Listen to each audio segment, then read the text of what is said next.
Hi, it's Tripp Harrison, Twiford Funeral Homes, Manteo, North Carolina, and Elizabeth City, North Carolina. Today, we are introducing the first video of a new series called Places of Rest, where we'll take a look at all the disposition options that people have for a loved one when they pass away. We'll discuss cemeteries and mausoleums and crypts and niches and scattering gardens and sarcophagi, all sorts of things that will give a memorial place for folks to come and visit and remember for many, many, many years to come. So let's get started. We're walking out here in a small cemetery in Manteo, North Carolina. This is a newer cemetery, meaning that, and newer is a relative term when it comes to cemeteries. It does not have the early 1900s and 1800s and previous type of setup with a lot of monuments and tombstones, as people used to call them. We have a lot of these flat markers. And what you see with these flat markers, let me get to one here, is you'll see a brass plate that's mounted on the ground here. Let me see if I can give us a better look. These are what we call memorials, and memorials are flat to the ground. It's usually brass plates. These are about 2 feet by 1 foot, solid brass. Of course, you can see they've patinaed a little bit and gotten a little dingy over the years. Those can be refinished, by the way, for a fee. The monument companies will do that.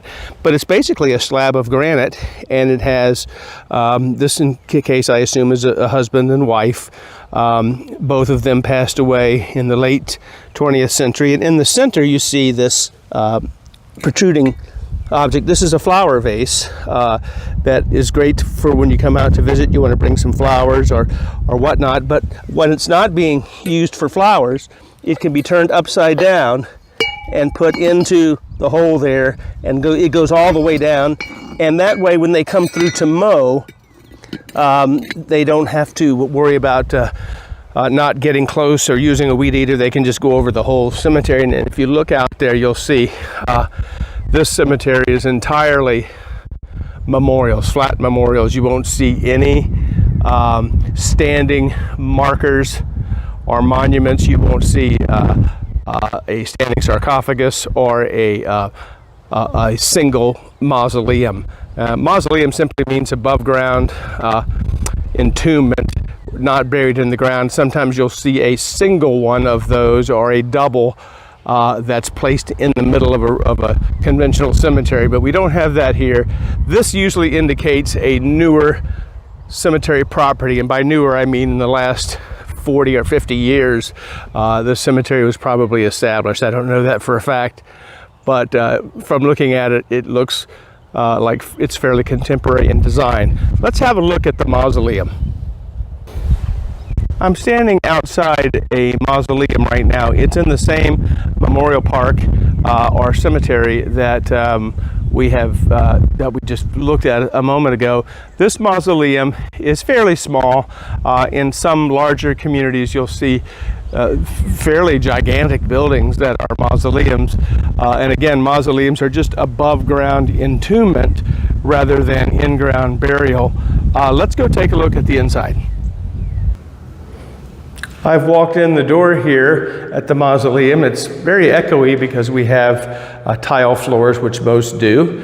And we have, as we can see here, we have individual places for caskets to be entombed, and these are called crypts, C-R-Y-P-T-S. And these crypts each contain one casketed remains. Now, some are not occupied at the moment, but the ones that are, you see there's a very similar type of memorial there, just like we have on the memorials on the ground outside with a name and date of birth. They're not as big, so it's difficult to put much information on here. In fact, I think these all just have date of birth and date of death, but they also have flower vases that can be pulled out and flowers replaced. You see mostly artificial flowers inside because there's not there's not a lot of sunlight and nobody comes in to water them and whatnot.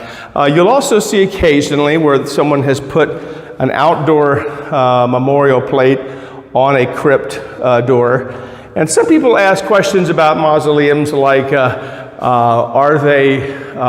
do they have a bad smell, or are they unclean, or what have you? Well, most mausoleums are very nice, like this one. This one is clean, and it smells just like any other building would, because they've taken great care to make each crypt completely closed, and it's well maintained. So here again, we've got more of that. Now you'll notice that the crypts go from 1, 2, 3, 4, 5 high in this particular mausoleum. I have been to mausoleums that go as high as 7, which requires significant equipment to get a casket lifted up that high and slid into these crypts.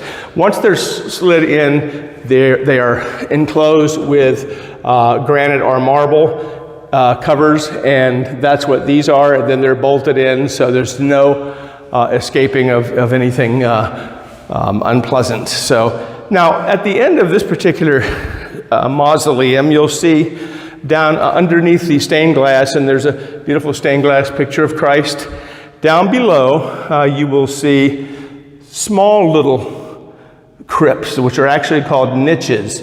And niches are the same thing as a crypt, except what goes in these small places are ashes, cremains.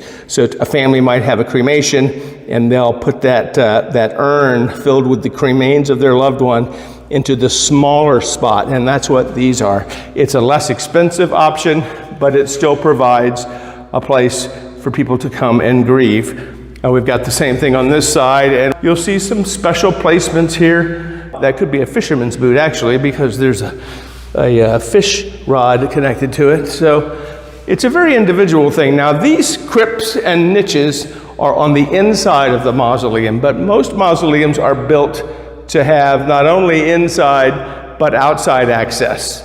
Let's take a look. Now, I'm outside of the same building that I was just inside of, and we can see behind me that we have more of these crypts, the same size, same design, same everything, except on the outside crypts, the covers are all granite, polished granite, because granite is much stronger than marble. Marble can chip, marble can discolor over time, and granite is it's actually the most commonly used cemetery and mausoleum material because it's of its strength. So outside, of course, we have the same arrangement. They go 5 high here, and you see the ones that don't have anything written on them. Those are ones that have either not been purchased or have been purchased, but the person hasn't passed away. So they're just there for the future to save the family the trouble of dealing with that at that time. Let's take a look at something else interesting out here. It's called a columbarium. So with the mausoleum there on our left, if we move to the right outside, we'll see a couple of small structures that are what are known as columbaria, or each one is a columbarium. And they're like small mausoleums, and like the small ones inside the building, they are created for cremated remains to be in here. So in this particular case, behind this granite panel, and remember we use granite on the outside, are the cremains of this individual. As we go down, we see many empty ones, so there's opportunity for someone who has not made final arrangements for themselves for way down the road to have a pre-established place to be. Now these columbariums, and the columbarium is the entire structure. The individual containers, the individual spots are called niches. And again, they can vary on how they're designed. This one has a very small brass plate attached, where this one is engraved, actually carved or sandblasted into the granite piece. All sorts of different creative things you can do. As columbaria go, these are fairly small. When you get into some of the larger cemeteries, you'll see columbaria that may have 100 niches. So it's, I had a teenager at a funeral, and they jokingly said that the columbaria are like your post office box for the afterlife, and that's really sort of what it is. It's about that size, and it's a great way to have a place for loved ones to be and people to come to grieve, even if they've been cremated as a final disposition. So those are columbaria. Let's take a look at something else.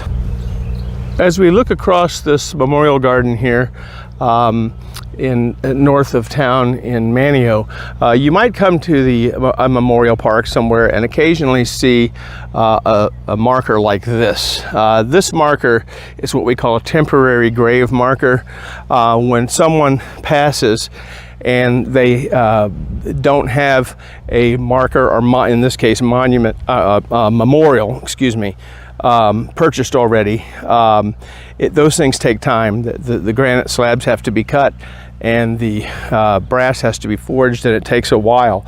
So rather than have an unmarked grave and mourners come out and have trouble finding the burial place of their loved one, these temporary markers provide the name of the deceased and date of birth, date of death, and which funeral home handled the arrangements. So that's what those are all about, and those are removed, of course, once the permanent marker gets in.